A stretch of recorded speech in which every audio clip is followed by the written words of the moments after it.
Hello and welcome back to PredictIt Live, only on Old Bull TV, your exclusive source for real-time coverage of the stock market for politics. Well, it is election eve in the UK parliamentary constituency of Batley and Spen, and Paul Krishnamurthy is here with his final forecast. He's also going to handicap the hotly contested French presidential election. We'll see if he can help you make some money in these two PredictIt markets. Let's get to it.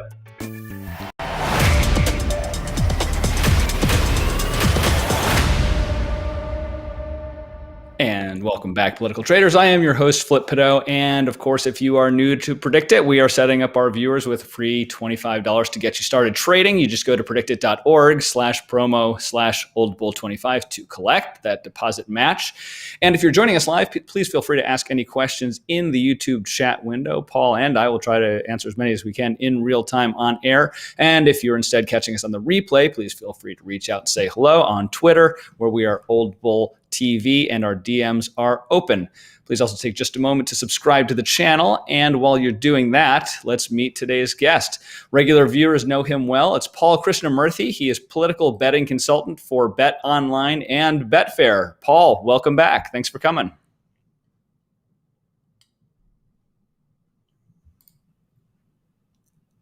Paul, can you hear us?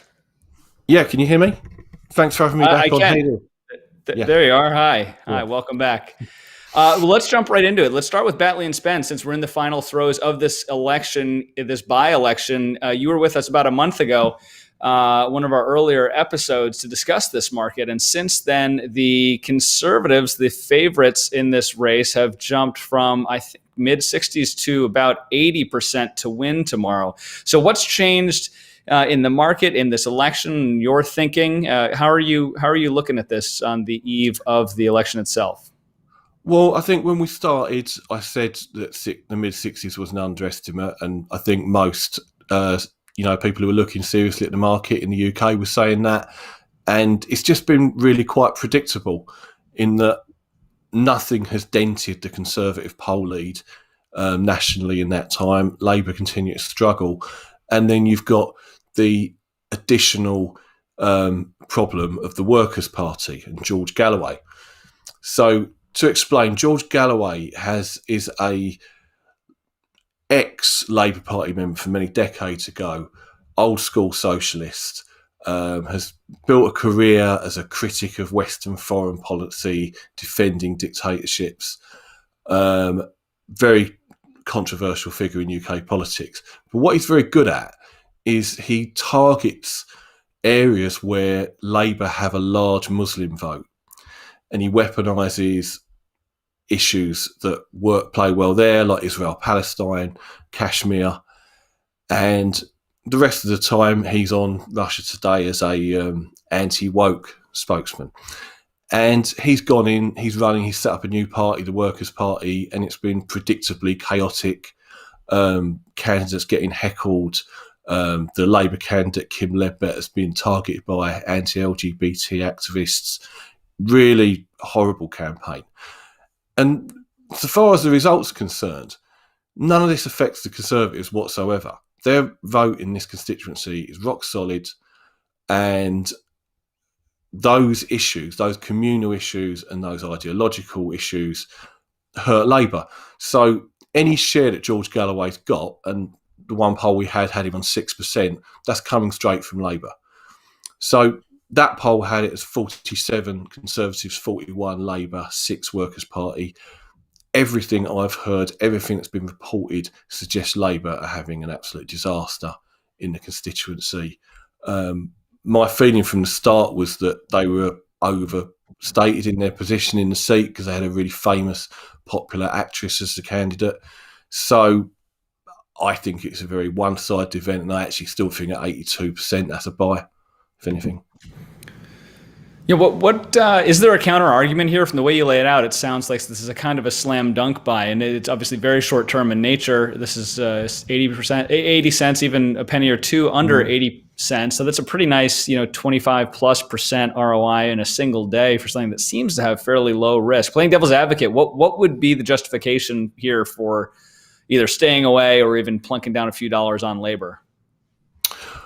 Well, I guess the staying away argument would be look what happened 2 weeks ago in Chesham and Amersham, where the Conservatives were 106 on Betfair, 107, and end up losing by 20%. These by-elections are like special elections in America. Crazy things can happen. Polls can be a long way out. However, I would say to that in Chesham and Amersham, there were a great number of local issues and known unknowns. Labour weren't the opposition, so it was kind of like a cheap, easy way of registering a protest vote against Conservatives. Whereas this is like the divide in Batley and Spen is a pretty entrenched divide. You know, it's not dissimilar from the kind of entrenched division that you get in the United States. And even without all of these problems with George Galloway, all the demographics, all the recent results would point towards the Conservatives winning this. So I don't see a reason to doubt it. But that would be the caveat. By-elections are very unpredictable. Mm-hmm. You know, the Conservatives have been hit by a massive scandal this week. The health secretary's had to resign. So I don't know. I mean, it's not out the question that a lot of Conservative voters maybe stay at home, but I wouldn't go there. I think they'll win by minimum 5%, probably more like 8 to 10. Well, we've got some markets at Bet Online. I've put a couple of lines up to make it more competitive. Well, I'm going over or under 9% for the margin of Conservative victory, and for over or under 8.5% for the Workers' Party, which is George Galloway's party.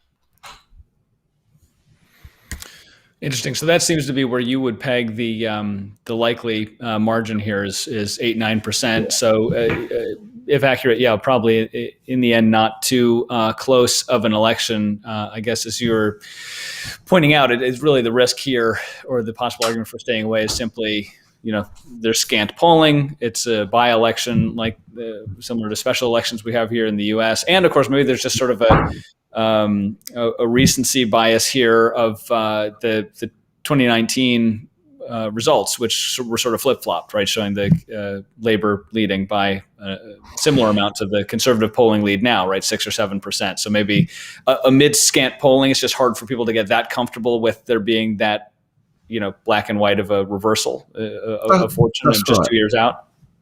Yeah, and I mean, so you had this. There is this known unknown, or it was a known unknown, mm-hmm. which is that there was always a segment of the vote of the electorate, particularly in a lot of these seats, that voted for Brexit, that was generally on the right or the far right of politics, but didn't vote Conservative, and it voted for other parties. And like with regards to Hartlepool by-election a month ago, that was the question mark, and that was why the betting was so far at the start. No one knew where this big chunk of vote was going to go. It all went to the Conservatives, right? And when you assume that, if you assumed anything similar to that happening in Batley and Spen, they will win, because the Labour share will be, I mean, they got 43% with a really popular candidate who has since gone on to win the West Yorkshire mayoral candidate by 20%. So I would say the Labour share is naturally below 40 now in that seat.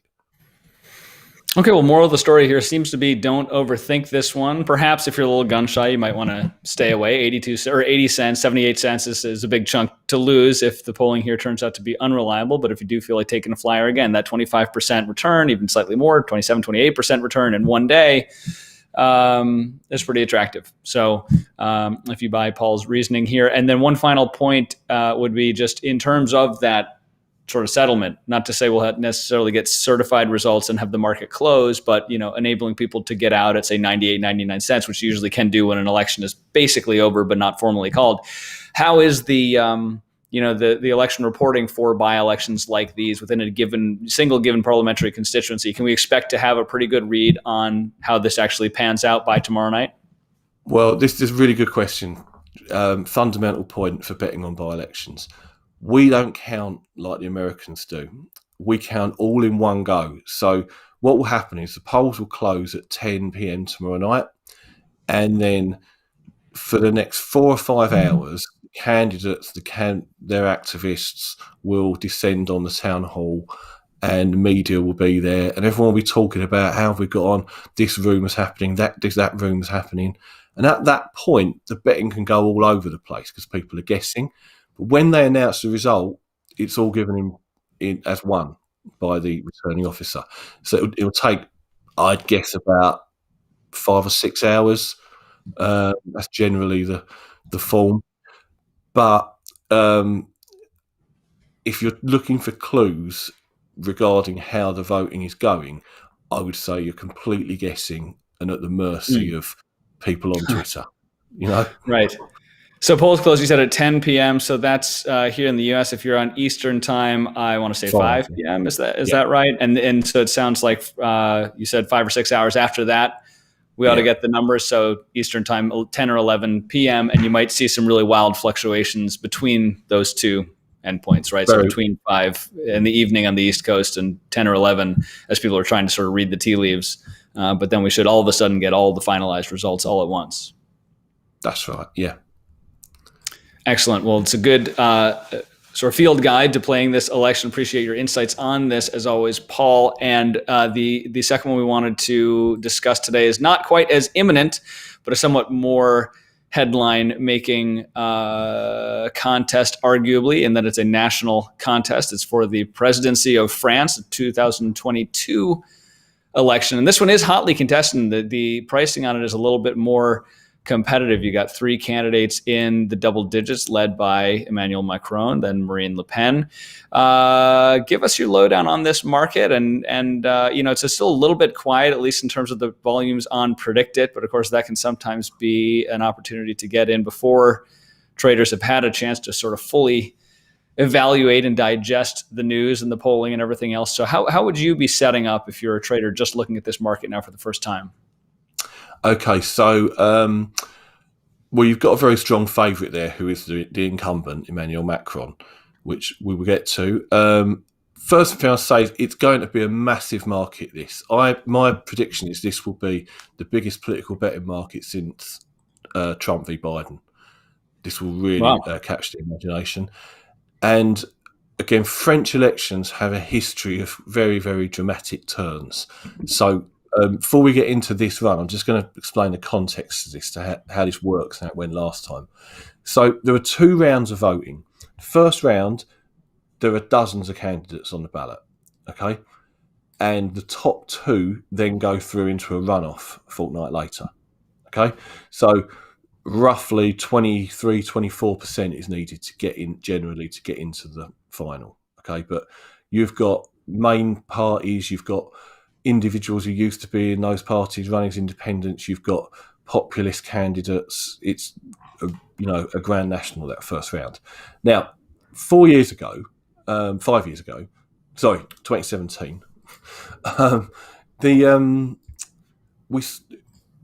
we started, basically, Emmanuel Macron pulled off one of the great upsets ever, in that he was a new candidate. He formed a new party called En Marche, right, which is a kind of liberal, centrist, technocratic operation, right? And there is a market for that in the centre of French politics. But at this stage, or even 6 months down the line, going into that election, the Conservatives, the Republican candidate, Francois Fillon, was 2-1 on, 3-1 on, 75%, something like that, because it was assumed that he would definitely face Marine Le Pen, who is the far right, in the final. And in that case, the majority will jump behind the mainstream Conservative. However, Fillon was then hit by a corruption scandal in the middle of the campaign, which dramatically helped Macron rise. So the end result after that first round was still very close. You've got Macron on 24%, Le Pen on far right on 21%, Fillon, who was massively damaged by scandal, on 20%, the Conservative, and then half a point below him, 19.5%, is the communist, Jean-Luc Mélenchon. So only 4.5 separating them. And Macron arguably a bit lucky with the circumstances to get through. Now, since he took over, almost immediately, his approval rating's sunk. He's now consistently 55, 58% disapprovals, which doesn't particularly bode well, you would say, a year out into an election. And I think that the market because this has been up on Betfair for years, it very much assumes a repeat of 2017 in that it will boil down to Macron versus Le Pen in the final round. Macron won 66-33 last time. It's polled to be a lot closer than that this time, more like 56-44, kind of like that kind of thing. But that assumption with the one-sided market is that the Conservatives won't perform, right? But what we've actually seen in the meantime is that the Macron's party still hasn't won a region. It hasn't really got a base, so it's more than a one-man band, but it is fundamentally about him. Le Pen's far-right party aren't breaking through. They have a strong core, probably enough to get her in the top two. Not definitely, but probably. But they're not really expanding. We had regional elections last week, and the old two main parties dominated. The Conservatives in the regions and Labour Socialists in the cities. So I think it's a very dangerous game to start ruling the top two parties out. And what I think will happen here is that we'll have primaries in the months ahead. The Conservatives will now pick a candidate, and that candidate will very, very quickly start challenging for favouritism. And I think there's every chance they'll win. So I've got three names. Number one, Xavier Bertrand, who it is factored into the price already, but he's clearly the front runner for the Republicans at this stage. And I think he's very electable. The country's definitely moved to the right, and he might even peel off a few of the Le Pen supporters. So he's a runner. And then much lower down, you've got Valérie Pécresse. I think she's either 1 or 2%. Now, for 2% to buy. Now, for me, she's the second favourite to be the Conservative candidate, right? So that's a buy. Michel Barnier is 3%, which, if you compare it to Betfair odds, that would be reasonable too. I actually backed Barnier on Betfair at 40, but I've cashed out at 16 because I'm actually not convinced he'll cut through particularly. But again, that could well rise. And if you wanted a left candidate to come through, well, Mélenchon only lost by 4.5% last time. There's several left-wing parties. It only needs them to get their act together and unify around the one with the best chance. So he would have a chance. And also, on the same logic, Yannick Jadot, who is the Green Party leader, there's talk of a kind of Green Left alliance. So again, I see that rising considerably. Yeah, the first of those names that you mentioned, Bertrand, interestingly in the polling, sort of looking at the historical polling here between those two current front runners, at least in the market pricing, Macron and Le Pen, kind of going back and forth, really over about the last year, kind of neck and neck with Macron starting to pull away now a little bit, but with the caveat that he's pulling away to 30% versus both being tied in kind of the mid to high 20s. So. Very much a plurality rather than a majority. But interestingly, Bertrand has really leapt in the polling. Maybe it's sort of a honeymoon period of being on the scene as a competitive national candidate. But he's jumped up, at least in the averages, from 10 to 20 or more. With most of that happening just in the last couple of months. So you mentioned this is a guy coming on strong that could be sort of a consensus forming around among the Conservatives in the coming months. If that were to happen, when would that sort of consensus around this candidate start to gel? In other words, if people want to think about getting behind a Bertrand candidacy or potential win here, what's the rough timing in terms of when that would start to show up in the polls, and therefore, the opportunity would be lesser. In other words, how quickly do you need to chase this to get comfortable, jumping into this trade? Well, so I think it's starting now, really. So we just had those regional elections, and Bertrand and Valérie Pécresse and also Laurent Wauquiez, who isn't in it, they're all regional governors, and they were all re-elected on Sunday. Mm. So they're now very much talked of as candidates. Bertrand is definitely talked of in the media as a front runner, and a lot of people were calling him to step in place of Fionn once the corruption scandal hit 4 years ago. So he already has a strong profile amongst Conservatives. So that would be starting now. I think the primaries, I don't have the dates to hand, but we're talking this summer, July, August. By September, I'd say this is done. We'll have one candidate. And it may well be, because Bertrand is the front runner, that the consensus forms in 4 to 6 weeks. So do you have a pick in this PredictIt board in terms of the most value, best value on the board here? Some of the other names you mentioned are really low in the single digits. So even if they are a little bit more of a dark horse, obviously could be some interesting picks down there. But if you had to pick one of these, you got Macron, the leader, at 55. Sounds like you might see him as overvalued. But short or long side, which of these candidates do you think is sort of the most compelling play with the prices as they are now? Well, the bets I've had, for instance, on Betfair, I've laid Macron at what would be about 55. Okay, so I think that's well too high. But as a buy, I would have a combined buy of Bertrand. I see he's gone up already again to 20, but I still buy that. And Pécresse at 2, Valérie Pécresse. I hadn't even gotten down to her name. She's way down the list. Okay, so that's an interesting interesting combination. You can get that pair for, well, the spread on Pécresse is a bit wider, not surprisingly. So you can pick her up for a nickel or the pair for 25. So that to you is a pretty compelling combination. Go in at 4-1 odds on the Bertrand Pécresse combo. Exactly. Yeah. I think you've got your favourite and your second favourite there for the Republicans.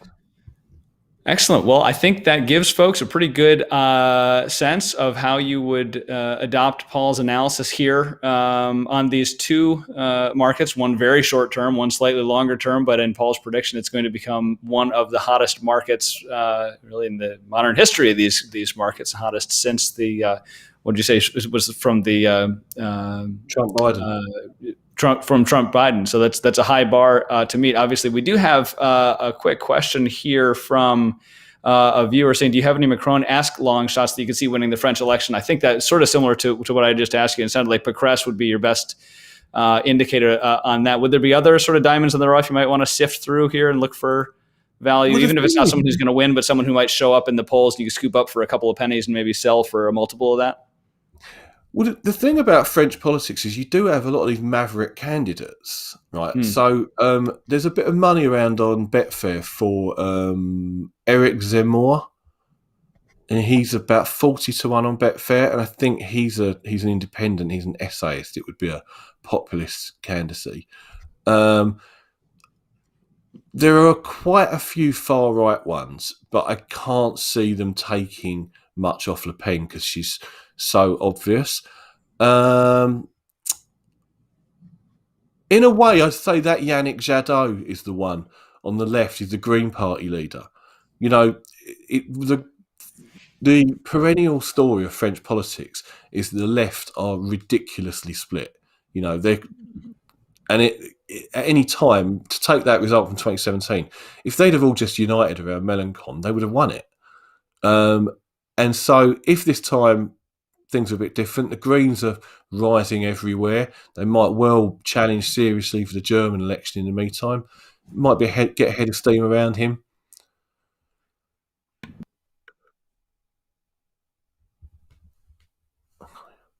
Pardon me, I was on mute there for a second. In any event, Paul's given you several interesting plays here on the French presidential and a fairly straightforward read on the about to be settled or effectively resolved tomorrow by-election in Batley and Spen. So, Paul, I want to thank you again for coming back and giving us your update on Batley and Spen and giving us the lowdown on the French presidential. We will certainly be watching both of these with interest. And, Paul, I think we do have your Twitter handle there, Paul Motti, where people can follow you. Anywhere else that people can better acquaint themselves with your analysis and